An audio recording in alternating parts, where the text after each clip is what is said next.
नमस्कार मैत्रिणींनो, चला तर मग घेऊन आलेली आहे तुमच्यासाठी एक खास नवीन रेसिपी. चटपटीत चाट पण म्हणता येईल याला. आणि आता आपण बघूयात तो कोणता चाट आहे ते. आपण आज करणार आहोत स्वीटकॉर्नची भेळ. त्याच्यासाठी लागणारं साहित्य आहे 1 वाटी स्वीटकॉर्न, थोडासा खारा किंवा मग आपण त्याला म्हणतो की नमकीन म्हणता येईल, हिरवी चटणी, चिंचेची चटणी, 2 टमाटे आणि 2 कांदे. चला तर मग करूयात सुरुवात आपल्या आजच्या नवीन रेसिपीला. बघूयात कशी करायची आहे ती नवीन रेसिपी. सर्वप्रथम आपण गॅसवरती पाणी गरम करायला ठेवलेलं आहे. त्याच्यामध्ये जे आपण 1 वाटी स्वच्छ धुवून घेतलेले स्वीटकॉर्न आहेत तो आपण टाकून घेतलेला आहे. स्वीटकॉर्न म्हणजे गोड मका, तो आपण घेतलेला आहे. तो आपण आता गरम पाण्यात टाकला आणि त्याच्यानंतर एक कांदा, 2 कांदे घेतलेले आहेत. त्याच्यापैकी एक कांदा मी चिरून दाखवते तुम्हाला. एकीकडे आपलं हे स्वीटकॉर्न बघा कसे उकळत आलेले आहेत.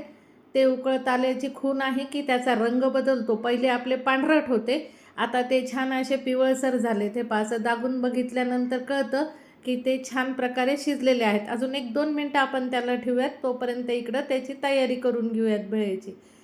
कांदा घेतला आहे तो आपण आता मस्तपैकी बारीक असा चिरून घेऊयात. आडवा चिरल्याने काय होतं की बारीक कट्स होतात त्याचे आणि चंक्स लागत नाहीत. भेळेमध्ये जितकं बारीक आपण टाकू ना सगळं साहित्य ते तितकं छान लागतं.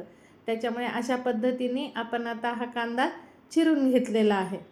हे पहा, हा एक कांदा झाला आहे. आता हा दुसराही कांदा मी चिरून घेते आहे.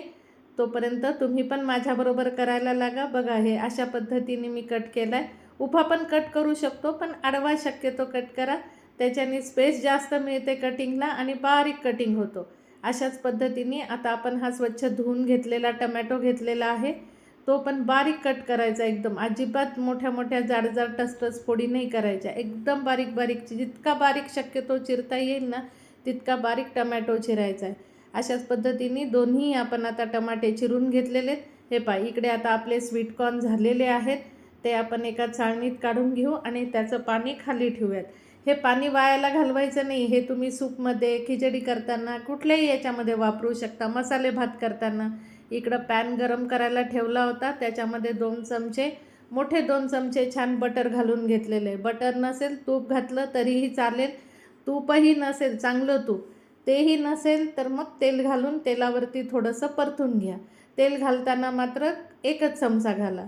बटर आपण 2 चमचे घातलेत. आता त्याच्यावरती थोडा वेळ आपण याला स्वीटकॉर्नला परतून घ्या. तुम्ही मॉलमध्ये वगैरे बघितलं असेल, आपण अशा स्टॉलवरून जाताना किती छान गरम आणि छान असा वास येतो की नाही. त्याचा वास येण्याचं कारण हेच असतं की ते बटरवरती परतलेले असतात. आता आपण अशा पद्धतीने त्याला छान परतून घेऊयात. झाकणही ठेवूयात याच्यावरती, म्हणजे वाफ येईल. तसे तर ते शिजलेले आहेत पूर्ण गरम पाण्यामध्ये. जास्त शिजवायची गरज नाही आहे, पण फक्त बटरमध्ये थोडेसे आपण परतून घेणार आहोत म्हणून झाकण ठेवायचं. 1-2 मिनटं फक्त झाकण ठेवून एक वाफ काढून घेऊयात आणि मग गॅस बंद करून टाकूयात. तोपर्यंत आपण करूयात पुढची तयारी. आपल्याला आता काय काय लागणार आहे ते पण बघाल. हे पहा, आता अशा पद्धतीने छान त्याला वाफ आली. पूर्ण बटरमध्ये ते मिक्स झालेले आहेत. आता गॅस बंद करूयात आणि करूयात भेळेला सुरुवात. किती सोपी रेसिपी आहे, काहीच अवघड नाही आहे. काही मसाले नाही, काही नाही, काहीच नाही आहे. हे पहा, स्वीटकॉर्न थोडे मी काढा. आणि ही भेळ करताना लक्षात ठेवायचं की थोड्या थोड्या प्रमाणात जेवढं लागेल तेवढीच करायची. एकदम आपल्या भेळेसारखी करून नाही ठेवायची. पहिले आपण स्वीटकॉर्न घेतले, नंतर 2 चमचे कांदा, 2 चमचे टमाटे घातलेत बारीक चिरलेले. आता वरतून आपण त्याच्यावर खारा घालूयात. खारा घालणं झाल्यानंतर सर्वप्रथम आपण आपली लाल चटणी, लाल चटणी मीन्स गोड चटणी घालूयात. चिंचेची गोड चटणी केली होती ती घातली. त्याच्यावर हिरवी चटणी घातली, हिरवी पुदिन्याची चटणी, पुदिना, कोथिंबीर, जिरे, हिरवी मिरची घालून वाटलेली चटणी आहे. त्याच्यावर थोडंसं तिखट घातलं, थोडंसं मीठ घातलं, कारण मीठ आपण कुठेही घातलेलं नव्हतं, बटरमध्ये जे होतं तेच.